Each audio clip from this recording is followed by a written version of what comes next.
Magandang gabi po sa inyong lahat. Nagbabalik po tayo para sa isa na namang online faith sharing. Ito po si Father Randy De Jesus, ang inyong kalakbay sa pananampalataya. Ngayon po tayo ay patuloy na humaharap sa isang pandemya. Upang simulan po ang ating online faith sharing, inaanyayahan ko po kayo na sama-sama na damhin ang presensya ng nagmamahal na Diyos at buksan ang ating puso at kalooban sa pakikinig ng mabuting balita ng Panginoon ayon kay San Lucas. Sa ngalan ng Ama, ng Anak, at ng Espiritu Santo. Amen. Dumating ang oras ng panganganak ni Elizabeth at nagduwal siya ng isang sanggol na lalaki. Nabalitaan ng kanyang mga kapitbahay at mga kamag-anak na siya'y pinagpala ng Panginoon at nakigalak sila sa kanya. Nang ikawalong araw, dumalo sila sa pagtutuli ng sanggol. Sa kaya sana ang ipapangalan sa kanya gaya ng kanyang ama. Ngunit sinabi ng kanyang ina, hindi. Juan ang ipapangalan sa kanya. Subalit wala isa man sa iyong mga kamag-anak ang may ganyang pangalan, wika nila. Kaya tinudyatan nila ang kanyang ama at itinanong kung ano ang ibig niyang itawag sa sanggol.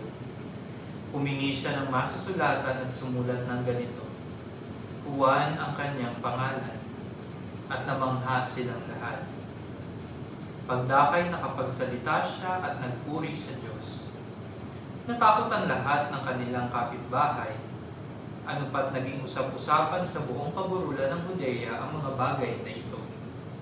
Pinakaisip-isip ito ng lahat ng nakaalam at ang kanilang tanong, magiging ano nga kaya ang batang ito, sapagkat maliwanag na sumasa kanya ang Panginoon. Ang mabuting balita ng Panginoon. Pinupuri ka namin, Panginoong Jesucristo. Sa araw kong ito ay ating ipinagdiriwang ang dakilang kapistahan ng kapanganakan ni Juan Bautista. At kung ating babalikan ang mga kaganapan bago mangyari ang kapanganakang ito, ay talagang marami tayong mauunawaang aral na ipinagpapaalaala sa atin ng Panginoon. Atin pong titingnan, ito pong kanyang tatay na si Zacarias ay naatasan upang pangunahan ang pag-aalay ng insenso, ng kamanyahan. At nang siya ay naroroon na sa loob ng templo, ay nagpakita sa kanya ang anghel ng Panginoon at ibinalita sa kanya na ang kanyang asawang si Elizabeth ay magdadalang tao. Ngunit sa isipan ng isang matanda na at halos ay hirap na sa paraan ng buhay, ay siguro marahil ay sumagi sa kanyang kamalayan na magkakaroon pa kaya nga ng katuparan ng lahat ng mga bagay na ito gayong sila'y matanda na ni Elizabeth. Pero nang dumating ang sandali na ipahayag ito ng anghel ng Panginoon kay Zacarias, naging bahagi ng magsisilbing kaganapan ay ang pagkapipi ni Zacarias. At nang sumapit ang araw ng pagpapanganak o kapanganakan ni Juan Bautista, ay dumating ang sandali na, kagaya ng kasalukuyang panahon, kapag mayroon pong isinisilang na sanggol ay nag-iisip ng pangalan na ibibigay sa sanggol. At noon po syempre yung mga nasa karating nilang tahanan, nagsasuggest, may pangalan din natin sa kanyang tatay, si Zacarias. Pero sa kabila po ng lahat, nasabi po ni Elizabeth, Juan ang pangalan ng bata. Pero wala namang may pangalang Juan sa inyong pamilya. Kaya ang naisip ng mga tao, tanungin si Zacarias, na naman ay pipi pa din. Kaya ang naisip nila, bigyan natin ng panulat para maisulat ni Zacarias ang pangalan ng batang ito. At nang isulat ni Zacarias ang pangalang Juan, nanumbalik ang kanyang mga tinig. Siya ay muling nakapagsalita. Mga kapatid, ilang mga gabay sa ating bahaginan ngayong gabi. Una, ang katotohanan po na ang paraan ng Diyos ay hindi paraan ng tao. Maraming pagkakataon po, marami sumasagi sa isip natin, marami tayong inaalaala, marami tayong iniisip, maraming pagkakataon na para bagang ang mga nangyayari sa kapaligiran natin ay kung minsan ay batay sa kung ano ang nasa sa isip natin. Pero may isang katotohanan na may mga pangyayari na hindi natin pamamaraan. Lalo na kung ito ay bunga ng ating malalim na ugnayan sa Diyos. Na ang Diyos sa kanyang pamamaraan, kaya niyang ganapin ang mga bagay kahit na imposible sa patingin ng tao. Ikalawa ng mapipipus ni Zacarias. Di po ba't maraming pagkakataon at sitwasyon sa buhay natin na kapag alam natin na parang napaka-imposible ng mangyari, ay nagkakaroon ng katuparang mabuti sa buhay natin, minsan po napipipi tayo at wala tayong masabi. Bigyan ko po kayo ng halimbawa sa isang tao na mayroong karamdaman, malubhang karamdaman, at halos bigyan na ng taning ng isang doktor na nabibilang na lamang ang mga araw o buwan ng kanyang buhay. Tapos, siya ay kumapit sa Diyos, yung pasyente ay kumapit sa Diyos, nanalig, nagtiwala, nakipagtulungan, nagpalakas ng kanyang katawan, at ipinagkatiwalaan, sinuko na lahat sa Panginoon. Gumaling. Tapos po, nung gumaling siya, natanong niya ang doktor. Sinabi niya sa doktor, ano pong nangyari? Magaling ka na. Paano po nangyari yun? No? Hindi ko din alam. Marahil, kahit ang isang doktor, hindi kayang maipaliwanag ang pamamaraan ng Diyos. Napipi. Pero nagkaroon ng katuparan ang maraming mga idinudulog, ang lahat ng mga hangarin na makaranas ng kagalingan mula sa malubhang karamdaman. Kuminsan po kailangan natin ay sumaksi sa pagkilos ng Diyos. Hindi po sa lahat ng oras magsasalita tayo.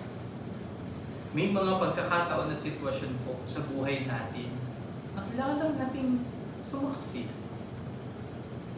Tingnan si Jesus na kumikilos at nagpapadama ng kanyang pagmamahal sa bawat isa sa atin.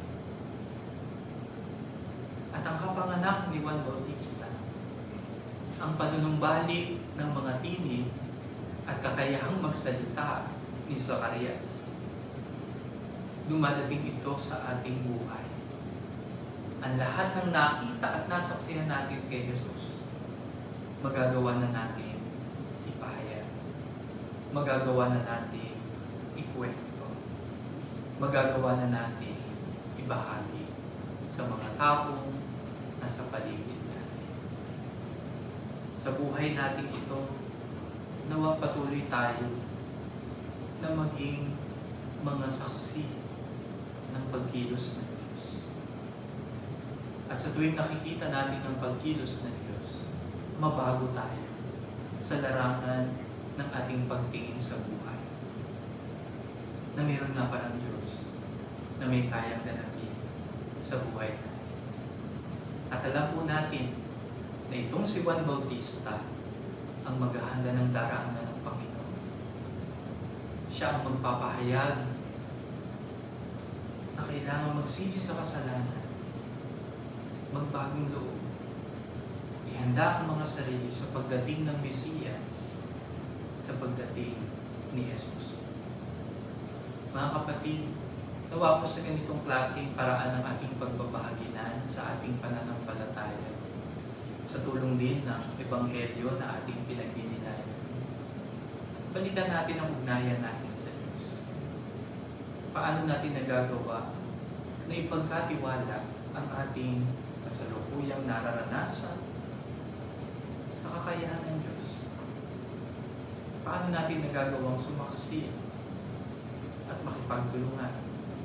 Hindi sa pansarili nating paraan, kundi sa pamamaraan ng Diyos na ating nakikita at nasasaksihan sa ating kapaligiran at sa mata ng ating pananampalataya.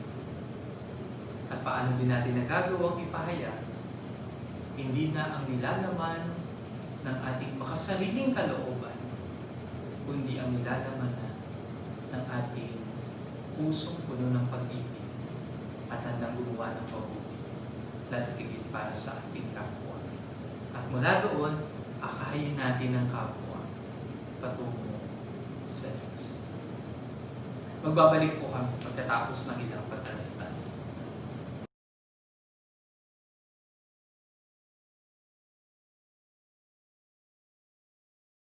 Mapangalagaan ang kalusugan ng katawan at kaluluwa ngayong panahon ng pandemya mula kina Father Bokbok at Sister Blessing.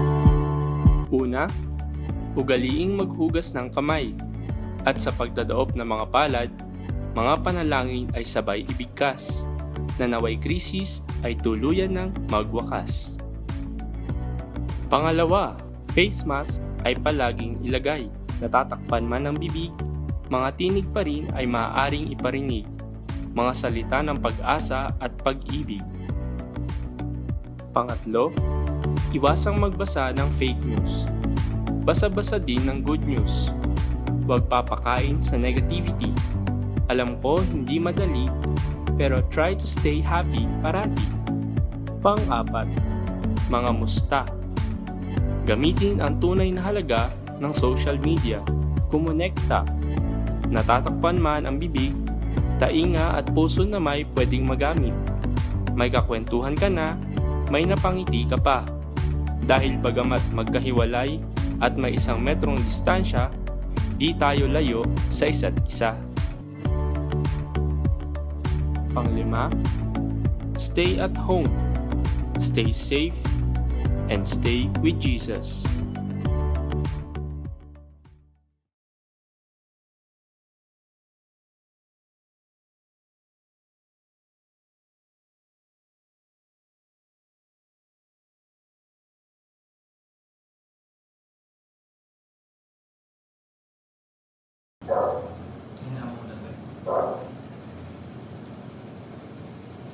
Nagbabalik po tayo sa ikalawang bahagi naman ng ating online faith sharing at sa gabi pong ito ay sasamahan tayo ng isa nating kapatid na magpapahayag ng kanyang pananampalataya. Siya po ay walang iba kundi si Sir Doms Alarcon, isa pong lingkod kabataan sa parokya ng Kabanal-Banalang Puso ni Jesus. At yun din po ay kasalukuyan din po na nakikilakbay lalo tigit po sa mga Katolikong paaralan dito po sa ating diocese. Siya po ay kasama ni Father Alain sa kanyang opisina. Tawagan po natin si Sir Doms.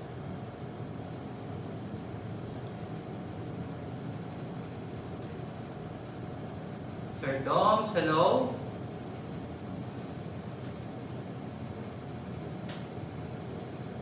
For our viewers. Sir Doms, magandang gabi po sa iyo. Salamat sa iyong pagtanggap sa aming imbitasyon ngayong gabi para sa ating online page sharing. Sir Doms, pakilala ka sa mga nanonood sa atin ngayon. Sige po. So magandang gabi po muli. Ako po si Sir Doms Alarcon Jr.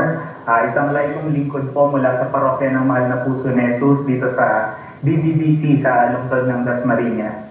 Kasalukuyan din po ako ngayon, sabi nga po ni Father Randy, na naglilingkod din sa mga Katolikong paaralan ng ating diocese bilang Program Officer po for Christian Values Integration and Student Affairs ng Diocese of Imus Catholic Educational System.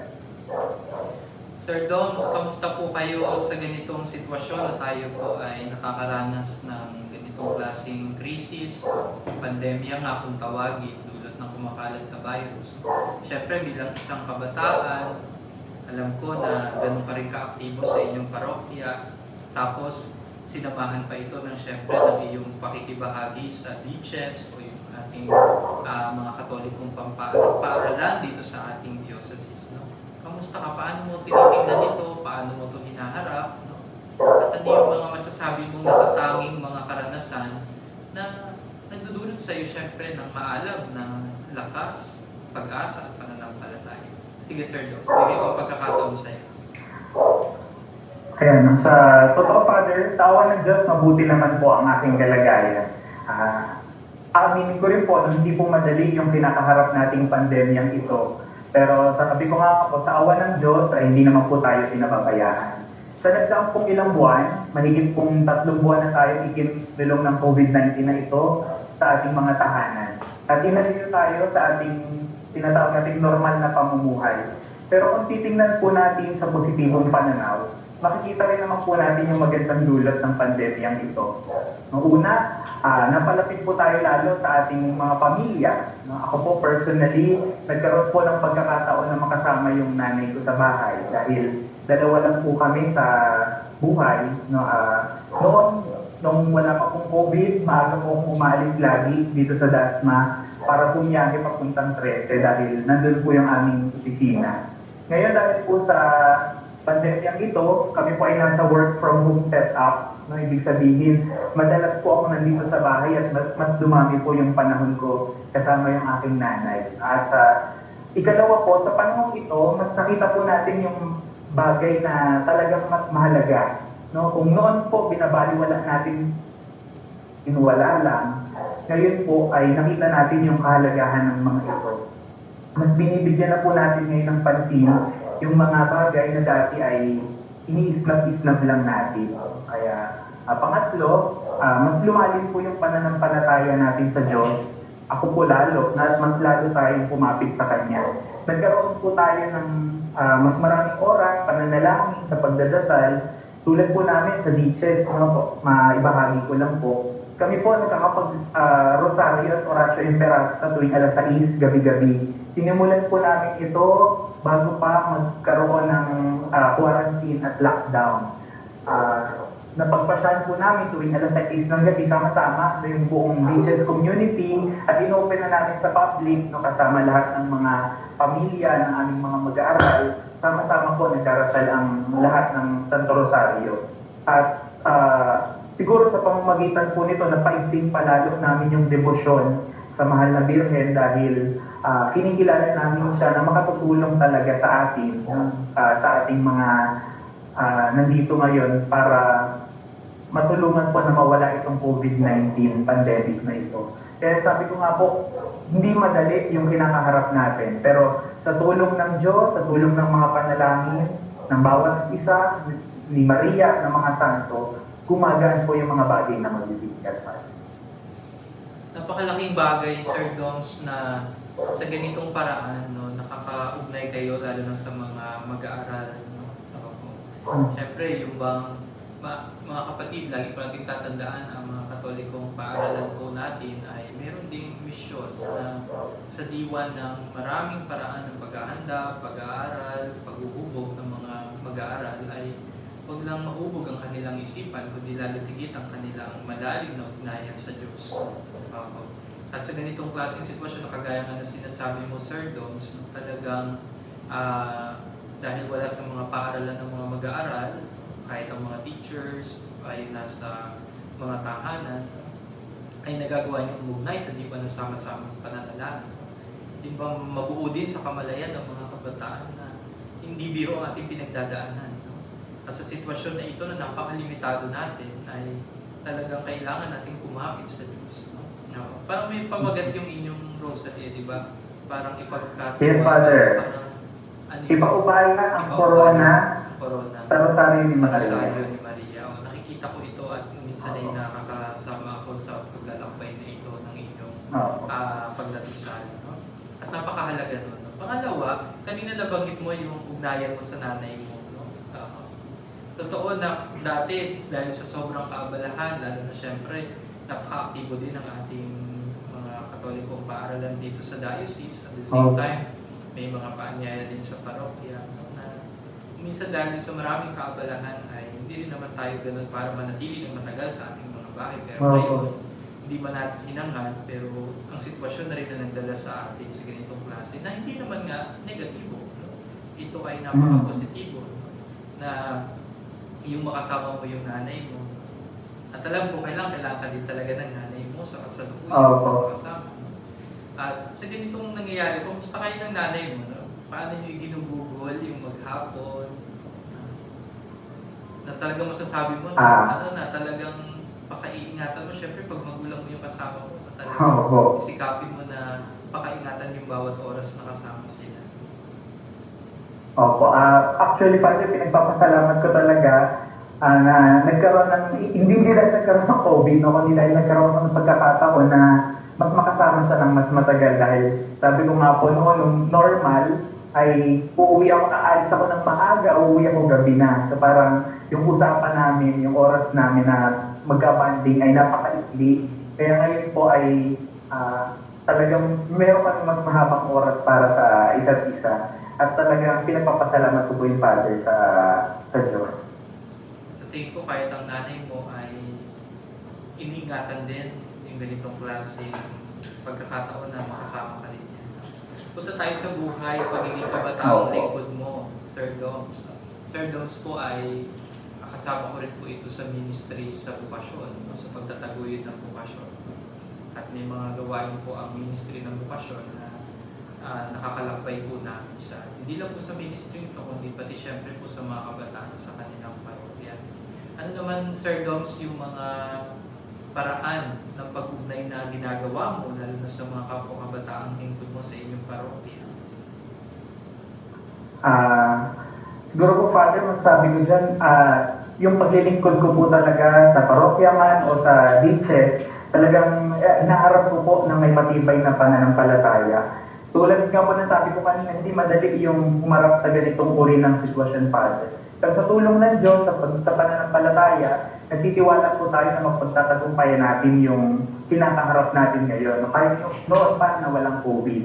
Ang hamon po sa akin ngayon na nakikita ko, papaano ko makakapag-akay palalo ng mga kapwa kong kabataan at ang iba pang mga kasamahan, no? Sa iba para mapagtagumpayan pa po nila itong kinakaharap natin. Nakakalungkot po dahil may mga kakilala ako na tila nawala ng pag-asa ngayong maharap tayo sa ganitong pagsubok. May kaibigan po ako na isang aktibong lingkod na nagpatalo sa takot at pangamba. No, pero hindi ko naman po siya mahuhusgahan dahil baka meron po talaga external factor. No? Sa mga ganitong panahon, kailangan po ng bawat isa sa atin yung pag-alala. No? Kahit isang simpleng pangungumusta, nakikita ko po yung Father na napakahalaga sa panahon ito. Yan po yung naging pagninilay ko ngayon dahil baka marami po tayong mga kaibigan, marami akong mga kaibigan, marami akong kakilala na hindi ko nakukumusta dahil sa pagiging abala sa parokya o sa ditches. Kaya napakahalaga po, nakikita ko ngayon yung simpleng pangungumusta. Kaya sa mga taga-subaybay po natin ngayon, ito yung nais ko rin maibahagi, maipayo. Baka meron tayong mga kaibigan na matagal na natin hindi nakakausap, no, kumustahin po natin o kung imposible po natin makumusta dahil nga sa quarantine protocols o wala tayong internet sa bahay, wala tayong load, kahit sana maisama natin lagi sa panalangin yung mga kapatid natin. Tingin ko po ito yung paanyaya sa akin ng Diyos sa ganitong sitwasyon, Father. Dahil higit sa mga kabataan na nakakalakbay ko noon at magpahanggang ngayon. Saka nakakatuwa kasi yung pagiging malikhain ng mga kabataan sa kasalukuyan. Opo.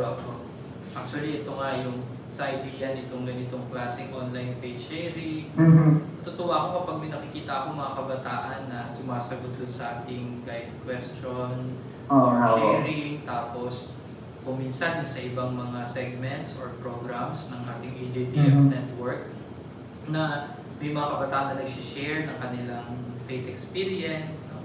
Di po ba pag Monday mga kapatid, napapanood nyo po minsan o kaya nababasa nyo yung mga pagninilay ng mga kabataan, yung meron po tayong programa dito na ang pamagat ay Banyuhay. Kung saan ang mga nagbabahagi po sa atin ay yung mga kabataan, lingkod kabataan ng iba't ibang mga parokya at ibinabahagi nila sa atin kung ano yung mga paraan nila ng pagharap sa ganitong klaseng crisis at syempre kung paano din sila naturuan ng ganitong klaseng kaganapan sa ating lipunan at sa ating buhay. At syempre Sir Doms, no, yung bang nauuso ngayon yung mga Zoom kamustahan, no? Naalala ko yung vicariate namin dito kasi ako yung spiritual director ng Our Lady of the Pillar Vicariate. Nag-invite ako sa kanila ng isang Zoom kamustahan bago nagbigay ako ng ilang points how to face this kind of pandemic. No? Ay nakakatuwa kasi iba't ibang parokya may mga representatives. Meron pa nga isang kabataan na di ba nakasuot ng earphone. Yun sabi niya, Father, actually yung isang earphone sa nanay ko. Makikinig din pala. Makikinig din pala yung nanay niya sa sinasabi ko. No? At nakakatuwa kasi may mga pagkakataon na talagang kailangan natin maging malikhain. No? para Opo. maipalaman natin na ang simbahan ay hindi sarado. Ang simbahan ay Mm. nananatiling bukas. Maaring sinasara ang mga bahay dalanginan upang huwag tayo munang magtipon-tipon sa mga malalaking bilang ng mga sisimba sa loob ng bahay dalanginan. Pero ang mga kaganapan ng pananalangin ng rosaryo, ang mga kaganapan ng sama-samang pagdalo sa mga live stream masses, ito ay karanasan ng ating sama-samang pagbubuklod at pagkakaisa. Kaya sa mga kabataan na nariyan, sana kagaya ng sinasabi ni Sir Dom sa atin na may paraan tayo para huwag masayang. No? Actually, itong pandemic ay pwede din nating tawagin na talagang isang moment of grace. Bakit? Kasi yung kasama mo ang pamilya mo, syempre, bagamat may mga kapatid tayo na talagang higit na naaapektuhan ng ganitong klaseng sitwasyon na hindi natin binabaliwala sa kamalayan natin o iniaalis sa kamalayan natin na mayroon tayong bahagi at pananagutan sa mga kapatid natin, ay makita din natin na sa ganitong sitwasyon at pagkakataon, pahalagahan natin ang ating pamilya. Pahalagahan natin ang ating mga magulang kung kasama pa natin sila. Pahalagahan natin, kagaya ng sinasabi ni Sir Doms, yung mga kaibigan natin, kapitbahay, kamag-anak, na pwede nga naman natin kamustahin. Ang simpleng kamusta ngayon ay mahalaga. Oo, totoo po yan. Ang pangangamusta ngayon, Sir Doms, ay hindi yung kagaya ng pangangamusta noon na parang, hi, hello, at ano na, okay ako. No? Ngayon talagang pag kinamusta ka, ramdam na ramdam mo na yun ang nangangamusta sa'yo ay talagang nagpapahalaga sa'yo. Sir Dom, sa pagkakataon ito, nais ko ibigay sa iyo ang pagkakataon para sa iyong mga pangwakas na mensahe sa mga nakikinig at nakikilakbay sa atin. Okay po. So, para po sa mga taga-subaybay natin, no, siguro po ang pangwakas na mensahe kong maibibigay sa inyo ay tungkol sa pagkilos ng Diyos sa ating buhay. No? Ang pagkilos po ng Diyos sa ating buhay, ito yung napagnilaya ko ngayon, pati nung mga nakaraang araw. Hindi laging dulot ay ligaya at sarap. No? Kung minsan po, madalas pa nga, ang ipinararana sa atin ng Diyos ay dusa at hirap. Parang, stop. Sir Doms, nag-ano ka na, nawala yung sounds mo.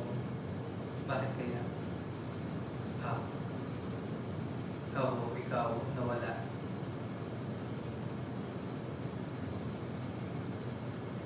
Wala siya dyan. Naka-on ka?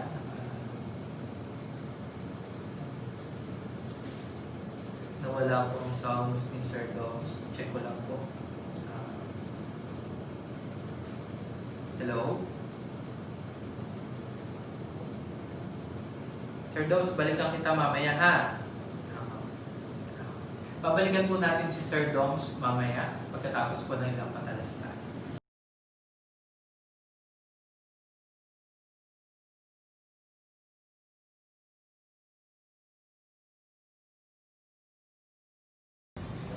Magandang araw po muli sa inyong lahat. Nandito po tayo sa Medical Center Imus o kilala sa tawag na MCI at namahagi po muli tayo ng mga tinapay para sa ating mga medical frontliners bilang pasasalamat sa kanilang sakripisyo para sa ating mga kababayan na nagsasuffer sa COVID-19. Kami po ay nagpapasalamat sa inyong lahat sa inyong mga donasyon na ngayon po ay nakakatulong po para sa kanila na iaabot ng Our Lady of the Pillar Seminary. Ito po ang mukha ng ating sama-samang pagtulong at pananampalataya. Muli, maraming salamat at maraming God bless po sa atin.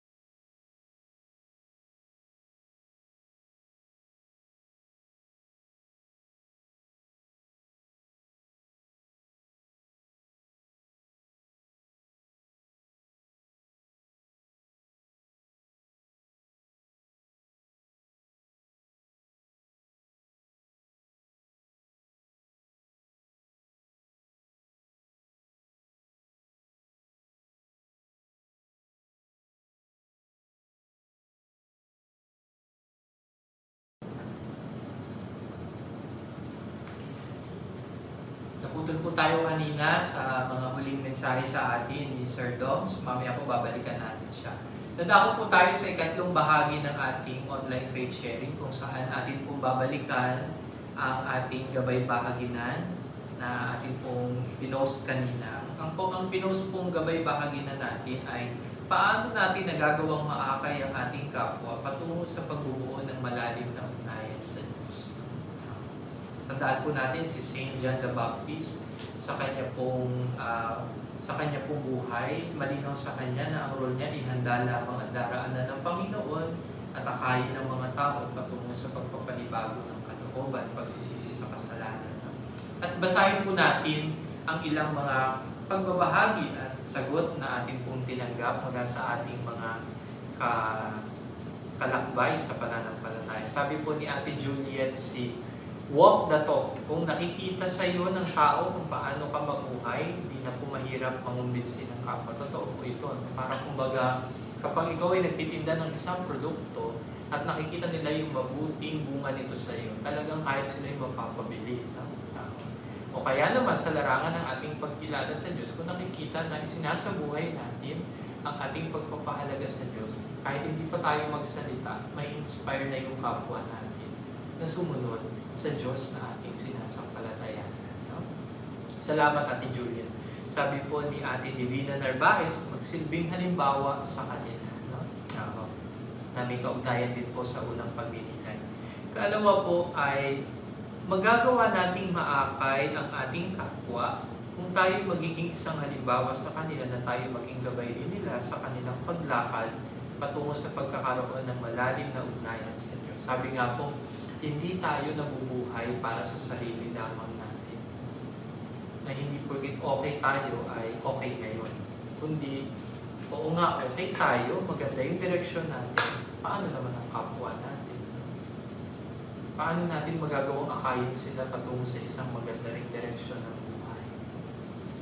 Yun bang nararanasan nating kaligayahan, nararanasan nating kapayapaan ng kalooban dahil sa ating dinaranas na pagpapala at biyaya mula sa Diyos, ay magawa din natin na naibukas lalo tigit sa ating mga kapwa na naghahanga din itong karanasan. Yun bang okay tayo? Sana okay din sila. May magandang nangyayari sa atin at hangarin din natin yung magandang mangyayari sa atin. Sabi po ni Ate Annette Tejano, huwag tayong magsawa na akayin sila patungo sa Panginoon lalo na sa pagsimba at sa BEC. BEC po yung Basic Ecclesial Communities, yung munting simbahang pamayanan. No? Na kung saan, alam natin mapanghamon po dahil sa dami ng mga nasasaksihan, sa dami ng mga paanyaya ng lipunan o ng mundo na ating ginagalawan, lalo na po ang social media. Pero huwag po tayong magpadala sa ating mga pag-aalinlangan o paghihina ng kalooban, maging mas malikhain po tayo sa larangan ng pag-aakay sa ating kapwa patungo sa Diyos. Halimbawa po, yung pong ating simpleng mga pagpo-post sa Facebook. Ano po ba ang nasa sa puso natin? Ang nais ba natin sa kapwa natin ay mawala ng pag-asa o manatili sa pagkalugmok? Mukhang hindi po ito ang tinuturo ng ating pananampalataya.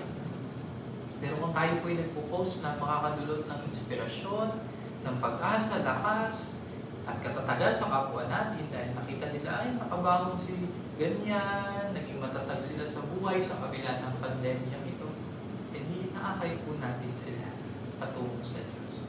At syempre po, huwag mawawala yung kakayahan natin ipagdasal lalo na ang ating kapwa na pinanghihinaan sa pananampalataya.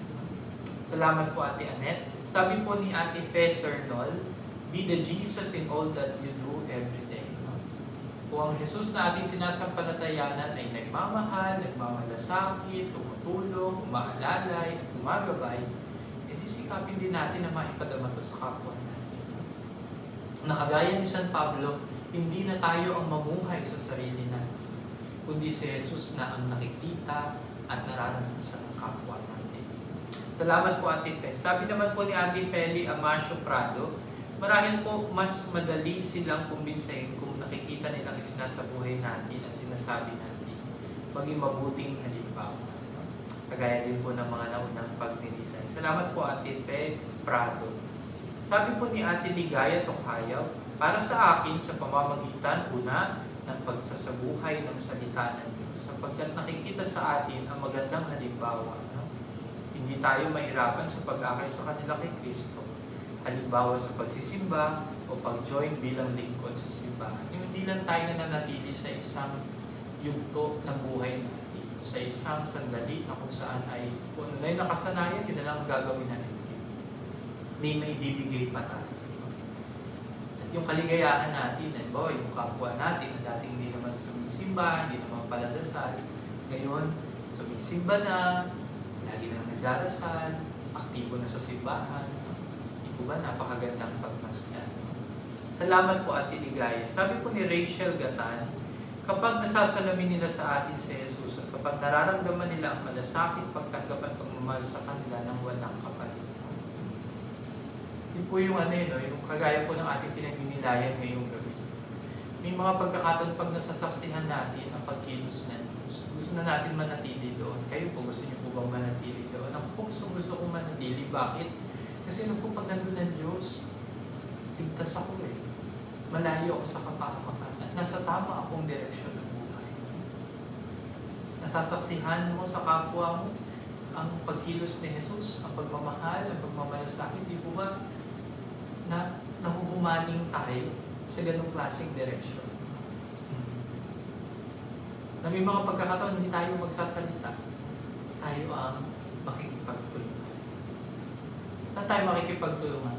Sa Jesus na sinasampalatayan o sa Diyos na sinasampalatayan natin. Salamat po Ate Rachel. Sabi po ni Ate Rosario Amboy, siguro po maaakay natin ang ating kapwa na magkaroon ng higit na malalim na ugnayan sa Diyos, hindi lamang sa pananalita kundi sa gawa or by example. Kung ano man po binabahagi natin sa kanila sa ating pananalita, dapat nakikita at sinasabuhay din natin. Halimbawa, tulad ngayon, panahon ng pandemya, kung sinasabi natin sa kanila na mahalin ng kapwa, share your time, talent, and treasure. Tapos makikita ikaw mismo ay marabot at hindi tumutulong ng sa higit sa nangangailangan kaysa sa iyo. Paano mo maaakay ang kapwa mo na lumapit sa Diyos higit sa lahat? Isama natin sila sa ating panalangin for God to touch their hearts, open their minds to God's love, and realize we are all experiencing trials in different ways, but God is always there for us. Yung bang hindi tayo hiwalay sa pinagdadaanan ng kapwa, na ito pong ganitong klaseng crisis o pandemya, hindi po ilan lang ang naapektuhan ko, lahat po tayo. Bagamat siguro sa antas at level ng epekto nito ay meron tayong pagkakaiba, pero sana kung may mga kapwa tayo na alam natin na higit na nangangailangan, ay matuto tayo na tingnan sila at sikapin na ipadama ang Diyos sa kanila sa pamamagitan ng pagtulong natin sa kakayahang mayroon tayo. Sapat po ang grasya ng Diyos para tumulong sa kapwa. At maraming po pagkakataon, maraming tao ang kumikilala sa Diyos dahil naranasan nila ang pagkilos ng Diyos sa pamamagitan ng kabutihan, ginanap natin o ginagawa natin. Salamat po Ate Rosario. Sabi po ni Rosabella Gabriel, kapag nakita na nabago na ang buhay at laging nakatuon sa pagdarasal at laging palasimbang mahalin ng kapwa, gaya ng iyong sarili. Yung bang may pagbabago na nangyari sa ating puso't kalooban?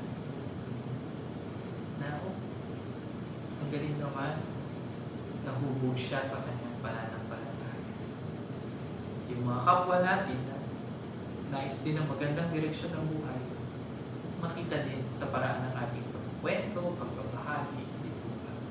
At panghuli kong pagbabahagi mula kay Ate Mercy Villarreal, maging mabuting halimbawa tayo sa kapwa, nakikita sa atin ang pagmamalasakit sa kapwa.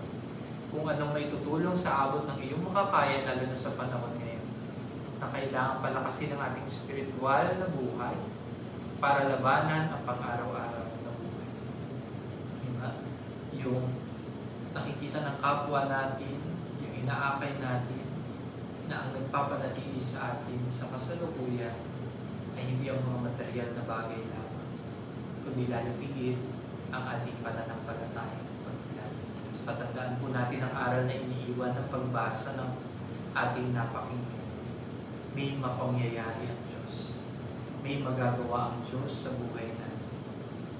Kung minsan, kailangan natin sumaksit, pero hindi tayo habang buhay nasasaksi.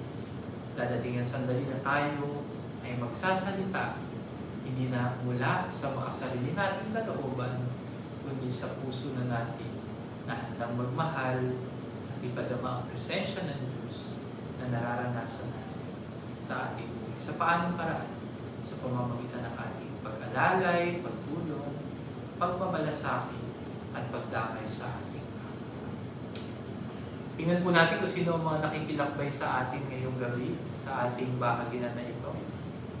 Kasama po natin si Ate Mariela Pelayo, no? Si Ate Blasilda Alihid, si Ate Ella, si Ate Julie B. Casinto, si Danet Traso, Ate Alma, si John Elmer Lacson, Ate Susan Bautista, si Jay Abutin, Julie B. Casinto, bumabati siya ng magandang gabi. Magandang gabi din po, Ate Julie B. At kamusta po sa inyong lahat dyan sa Villa Verde. No? Siguro po ay miss na rin ninyo ang pagsisimba. No? Si John Shell Reyes, sa po nating seminarista, gayon din si Christian Premista. Nakikinig din po at nakikilakbay sa atin. Kasama ko po siya dito at siya po ang umaalalay sa akin ngayon. Si Ate Ping Royo, si Ate Hilda Bicoy. Kumusta rin po kay Mike Bicoy, siya po ay nanay ni Mike Bicoy na atin pong seminarista. Nakikinig din po sa atin at sumusubaybay si Bishop Ray Evangelista. Bishop, magandang gabi po. Ate Mila Pranghe, si Danmer Torres, no? Ay seminarista din po natin. Si MC Bitancor, Ate Maribel Encarnacion, Nerissa Irene, si Brother Eman Hermino, na minsan po ay nakakasama ko rin po dito sa ating online page sharing. Si Kaloy Malaluan, kasama ko po siya sa online usapang bukasyon, co-host. No? Si Cristina Almundier, bumabati po si Ate Ami Canalizado ng magandang gabi sa lahat, gayon din si Danet Traso. Si Ma'am Marlene Conde, nakikinig din. No? Kasama din po ito ni Sir Dongs, no? Sa Beaches, ni Napadra Lane. Si Brother Vince Caramillo, isa din po seminarista. Ate Ruby Ortiz, Ate Nanette Camus, Ate Nanette Reyes, sa Pinoso Reyes, nakikinig din po at nakikilakbay. Ate Evangeline Henova, Ate Cathy Soriano at Ate Elizabeth Alfonso. Magandang gabi po sa inyong lahat. No? Si Ate Sakura, si Adrian Paul Mapano, isang pong seminarista din. Si Ate Raquel Diaz, si Pilar Gatpatan, si Edmond Stefanaya Rosero, kasama ko po ito sa World Youth Day, sa pong kabataan mula sa Our Lady of the Sacred Heart, no? Dito po sa City Homes.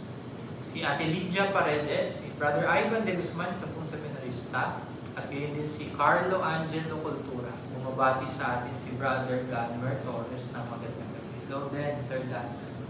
Salamat po sa inyong pakikilakbay ngayong gabi. No? At patuloy po tayo na magbahagi na ng mga bagay tungkol sa ating pananampalataya. Balikan po natin si Sir Doms para sa kanyang pangwakas na mensahe. Kanina po ay naputol siya, pero ngayon po ay nakakonect na po siya ulit sa atin. No? Hello, Sir Doms. Hi, Father. Naputol lang kanina na may napindot po. So, Sir Doms, pagpatuloy mo po yung iyong final words sa mga nakikinig at nakikilakbay sa atin ngayong gabi. Okay po. Para po sa mga taga-subaybay natin sa gabing ito, lalo higit po sa mga mag-aaral at magulang na nakikinig ngayon, siguro po ang masasabi ko lang, normal po yung pakiramdam nyo ngayon na nangangamba kayo at natatakot sa malalim sakit na pasukan. Pero sana po hindi maging hadla ang inyong takot, ang inyong pangamba para sa edukasyon at pagkatuto lalo higit ng mga kabataan. Kukunin ko na po siguro itong pagkakataon na ito, Father, kung okay lang, na makapag-promote ng aming Beaches Flex program. So ito po yung aming programa ngayon sa Beaches na kung saan ay sisiguraduhin namin na ang mga bata, ang mga mag-aaral ay nasa bahay lamang at maibibigay pa rin namin yung edukasyon, yung dekalidad na edukasyon, dekalidad na katolikong edukasyon para sa kanila. No? Kaya yung Beaches Flex program po namin, kung gusto niyo pong malaman ng detalye, nagkalat po yung mga paaralan namin sa buong Cavite. Bisitahin niyo na lamang po yung aming official Facebook page, Batang Beaches, na yung Beaches po, D-I-C-E-S. At nandun po yung mga detalye ng aming Flex program. At siguro po, sa panahon ito ng pandemya, tingnan din natin lagi kung ano yung maganda. Tulad nga po ng kaninang ibinahagi ko, lagi tayong mag-focus sa kung ano yung positibo. Dahil kung tayo magpapatali lang po lagi sa kalungkutan at pagkadismaya, wala pong mangyayari sa buhay natin na maganda. Ngunit kung tayo magiging positibo sa buhay, ayan, no, makikita po natin yung tunay na dahilan ng lahat ng bagay. Kagaya po ni Jesus, pinagdaanan niya ang napakaraming hirap. Dumanas po siya ng matinding dusa at sakit at umabot pa nga po sa kamatayan. Pero itinuturo po sa atin ng pananampalataya na hindi dusa at kamatayan ang katapusan ng lahat dahil meron po tayo inaasahang muling pagkabuhay. At yan yung biyaya ng ating pagiging Kristiyano. Positibo po tayo dahil alam natin sa kabila ng unos na ating kinakaharap ngayon, may bahagharing sisilay at magsasabi sa ating nalampasan na natin yung hirap. At nag-aabang sa atin, buhay na ganap at kasiyasiya dahil Jesus ang ating kasama. Maraming salamat po, Father Randy, sa pagkakataong ito na makapagbahagi sa inyong segment na online page sharing. Magandang gabi po sa lahat. Salamat din, Sir Dom, sa iyong pagbibigay ng oras at pagpapaunlak sa aming paanyayang ito. Napakalaking bagay na nakakapakinig ang ating mga taga-subaybay ng mga pagbabahagi ng pananampalataya mula po sa iba't ibang mga lingkod simbahan, lingkod kabataan, LICO, frontliners, na kung saan ay nakikita natin isa sa mga pangunahing nagpapanatili sa atin sa buhay na ito ay ang malalim nating pananampalataya at ugnayan sa Diyos. Mag-iingat ka palagi, Sir Doms, at makakaasa ka sa aming mga panalangin. Salamat din sa pagsisikap ninyo sa ating mga Katolikong paaralan dito sa Diocese of Imus. Kitang-kita namin, lalitigit namin mga pari ng diocese kung gaano kahanda ang DCHES sa ganitong klaseng panibagong paraan ng pag-abot sa mga mag-aaral sa larangan ng pag-aaral, edukasyon, at sa larangan din ng pag-ubog nila sa pagpapahalaga sa Diyos. Sa inyo pong lahat na nakikinig sa amin ngayon ni Sir Doms, nagpapasalamat din po kami sa inyong pakikilakbay. At sa lahat ng mga nagbahagi sa mga nakaraang araw sa ating pong Journey to Faith Network, sa kwentong frontliner, sa badyuhay, kabataang nag-share sa atin, gayon din po sa mga nagbabahagi ng kanilang pagninilay araw-araw sa God's Love, ang lyrics of faith ni Brother Johan Quinto, at gayon din po yung kwentong bukasyon. Kagabi po ay aking nakausap at nakabahaginan sa online usapang bukasyon si Father Ronald Guzman na mula sa Missionaries of Our Lady of Lazaret. Kasama ko rin si Earl at saka si Carlo. No? At sa mga susunod na araw ay muli na naman kayo makakapakinig ng ilang pagbabahagi sa About Mary ni Brother Earl, sa Saint Story, Our Story ni Brother Elijah at ni Brother Carl. At ngayon din syempre po, pangunahan muli na isa na namang pamilya, ang Family Rosary. At ngayon din po yung ilan pang mga pagbabahagi ni Brother Ross ay bahagi natin, at yung mga bituin sa garapon na ibinabahagi po sa atin ng ilan pang mga seminarista. Nonsense ni Sister Venus mula sa Sisters of St. Francis Xavier. Nakalimutan ba ako? Yung eto nga, no? Yung eto nga na pinangunahan naman po ni Brother Justin, ni Brother Brother Rex de la Paz, at syempre ni Dani Traso. At yung ilan pa po nating mga mapapanood at mababasa dito po sa Journey to Faith Network. Sir Doms, tapusin natin ang ating bahaginan sa pamamagitan ng isang panalangin. Damhin po natin ang biyaya at grasya ng Diyos na patuloy na nasa ating piling. Sa ngalan ng Ama, Anak at Espiritu Santo, Amen. Naming mapagmahal, maraming salamat po muli sa isa na namang online faith sharing. Muli na naman namin naipahayag ang aming malalim na pagkilala at pananampalataya sa iyo. Salamat din sa iyong pangungusap sa amin sa pamamagitan ng mga salitang ipinahayag na sa Ebanghelyo ni San Lucas. Nawa patuloy kami na sumaksi sa maraming pagkilos mo sa aming buhay. Tadlay ang aming malalim na pananampalataya. Alam po namin na sa mga ganitong sitwasyon at pagkakataon na kami ay dinala sa limitasyon ng aming buhay at ng aming pagkatao. Darating ang sandali na amin ding sasambitin ang mga mabubuting ginagawa mo at ginaganap sa aming buhay. Hindi lamang sa larangan ng aming mga salitang binibitawan sa aming bibig, kundi lalo tingin sa mga pagkilos, pakikipagkapwa, at pagdamay at pagmamahal, lalo na sa mga kapatid namin nakakaranas ng higit na hirap dulot ng ganitong crisis. Idinadalangin namin sa iyo, lalo na mga kapatid namin na frontliners, na patuloy na nag-aalay ng sarili para maalalayan ang lahat ng mga naging biktima ng ganitong klaseng crisis. Dalangin din namin na nawa sa paghahanda namin sa tinatawag na new normal way of life, ay dalhin mo rin kami sa karanasan ng isang karanasan ng pagpapanibago ng aming puso at ng aming kalooban. Ang lahat ng ito hinihiling namin sa pamamagitan ni Kristo, aming Panginoon. Amen. Sumayin niyo ang Panginoon at naway pagpalain kayong lahat ng makapangyarihan Diyos Ama, Anak, at Espiritu Santo. Amen. Mga kapatid, lagi po ninyong tatandaan, pinaghihiwalay man tayo ng sitwasyon, pinag-uugnay naman tayo ng Panginoon. Ito po si Father Randy De Jesus, ang inyong kalakbay sa pananampalataya, habang tayo po'y nananatiling humaharap sa isang pandemya. God bless you po and good night.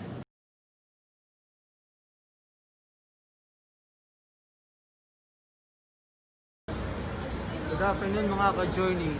We are here right now at De La Salle University Medical Center para magbigay ng pasasalamat sa ating mga medical frontliners. Nagbigay po tayo ng mga tinapay mula sa Blessings Bake Shop para maghatid ng kasiyahan sa mga nagtatrabaho ng ospital at pati na sa kanilang mga pasyente. Ang kanilang ginagawa sa atin ay hindi matatawaran dahil sa panahon ngayon ng pandemya, sila ang ating mga sandigan upang patuloy na gumaling ang lahat ng mga naapektuhan ng COVID-19 virus. At nagpapasalamat po tayo sa kanila at hindi nila tayo pinapabayaan. Panalangin po natin ang ating mga medical frontliners na sila ay gabayan ng ating Panginoong Diyos at huwag silang pabayaan. Lagi silang manalig sa Panginoon na itong pandemya nito ay matatapos din. Maraming salamat po.